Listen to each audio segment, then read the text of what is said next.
Aprecio mucho al profesor Pablo Rubén Villalobos Hernández, quien como siempre en esta entrevista de opinión nos puede auxiliar a comprender a profundidad este asunto. ¿Cómo estás, profesor? Muy buenos días. Teodoro Raúl Rentería Villa, bien, gracias, buenos días. Efectivamente, la frase que acabas de recuperar, no les ha hecho justicia a la revolución.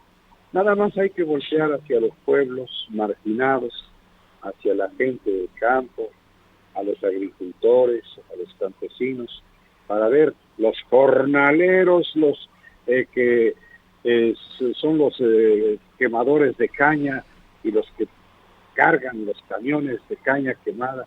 Hay que preguntarles si les hizo justicia la revolución. La revolución les hizo justicia a los que se quedaron en el poder y que lo han seguido usufructuando a lo largo de los lustros. La Revolución Mexicana tiene su inicio no el 20 de noviembre como lo convocó Francisco I. Madero en el Plan de San Luis, que escribió en la cárcel de San Luis y fue publicado en San Antonio, Texas. No, la Revolución Mexicana empezó el 19 de noviembre. ¿Por qué? Hubo una gesta, una escaramuza con uno de los seguidores de Francisco I. Madero que encabezaba a la familia Pino Suárez, a la familia de Carmen y de Máximo y Aquiles Cerdán, la familia Cerdán. Esa escaramuza, enfrentamiento fue en Puebla, en una calle angosta. Los policías militares se apoltronaron frente a la casona y desde ahí empezaron los tiroteos. Al final de cuentas, los soldados y policías se apoltronaron, se hicieron de la casona y bueno, ahí quedaron de guardia algunos policías mientras llevaron detenidos a los Cerdán y todos sus ayudantes. El caso es que Aquiles Cerdán no escapó, se quedó, lo escondieron en un piso disfrazado en la duela, tapado con una alfombra. El guardia policía que lo oyó toser, tosigió, destapó la alfombra, abrió la puerta del piso y ahí, Teodoro, ahí le disparó y fue propiamente la primera víctima, el primer mártir de la Revolución Mexicana, Aquiles Cerdán.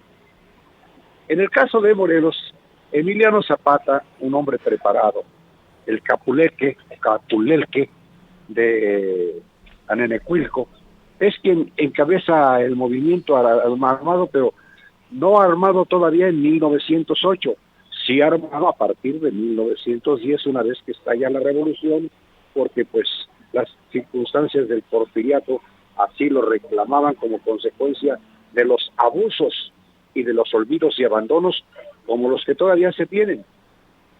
En estas circunstancias y en esta colisión, Teodoro, podemos decir que la Revolución Mexicana en su estallido es, en el caso de Morelos, en 1908 arranca con Zapata y en 1910 se confirma la Revolución del Sur y en 1911 ya con un plan bien estructurado, el Plan de Ayala, con la firma de todos los que participaron en Ayosuxtla, Puebla, para presentarlo, fue proclamado el 28 de noviembre de 1911.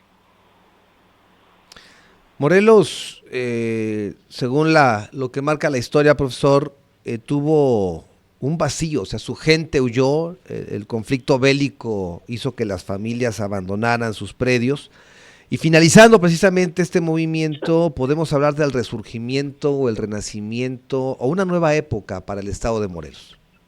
A ver, Teodoro, la gente tuvo que salir huyendo.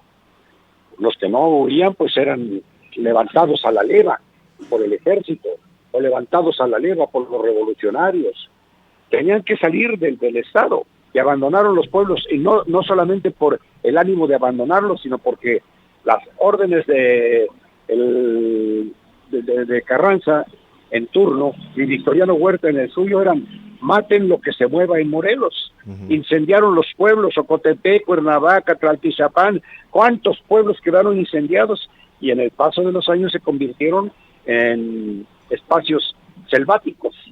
La naturaleza recuperó a partir de 1919 cuando es asesinado Zapata en Chinameca. Prácticamente el Estado queda en calidad de territorio. No había Estado, no había gobierno. Fue hasta 1930 cuando don Vicente Estrada Cajigal tuvo el acierto de traer gente de los estados de Michoacán, Guerrero, sobre todo el Estado de México, para repoblar el Estado de Morelos.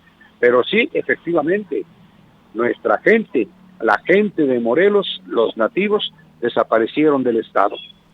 Borremos de nuestra alma la lucha fratricida que en tiempos no lejanos tu suelo ensangrentó. Esta estrofa, profesor, creo que resalta de lo que son, ahora que se busca que sea un himno para el estado de Morelos, esta marcha morelenses, va en contra de lo contrario, ¿no? Defender y morir. Aquí es tratar de dejar a un lado esto que arrebató tantas vidas y que si fue por la lucha y por la defensa o por la reconciliación social para acabar con estas brechas económicas entre la sociedad, no queremos más sangre en Morelos.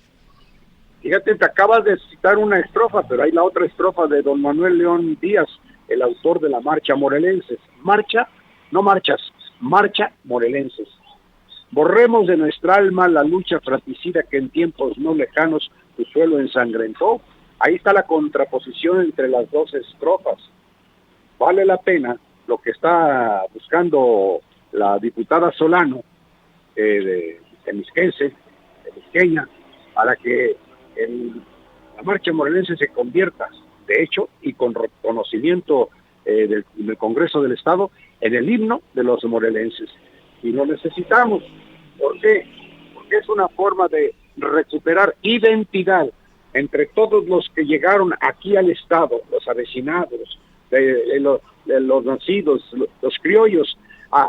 Se necesita recuperar la identidad. Cuernavaca es una ciudad metrópoli, de las que no tiene mucha identidad la gente, pero sus pueblos sí, los pueblos de Cuernavaca sí, los 11 pueblos, esos la gente tienen todavía mucha identidad, y sobre todo en el estado, en todo el interior del estado de Morelos, hay muchos municipios, pueblos que tienen gran identidad entre ellos. La gente que llega tiene que irse acoplando a las circunstancias de cada población. Profesor, como cada vez que lo requerimos, muchas gracias por tomarnos la llamada y auxiliarnos en esto de la comprensión histórica de lo que vive y se ha vivido en el Estado. Que tengas un excelente lunes. Un abrazo, Teodoro Raúl Rentería Villa, gracias a Mike, gracias a nuestros amigos del auditorio, buenos días. Gracias. A cuidarnos. Es la voz del profesor Pablo Rubén Villalobos Hernández en esto que le llamamos nosotros entrevista de opinión.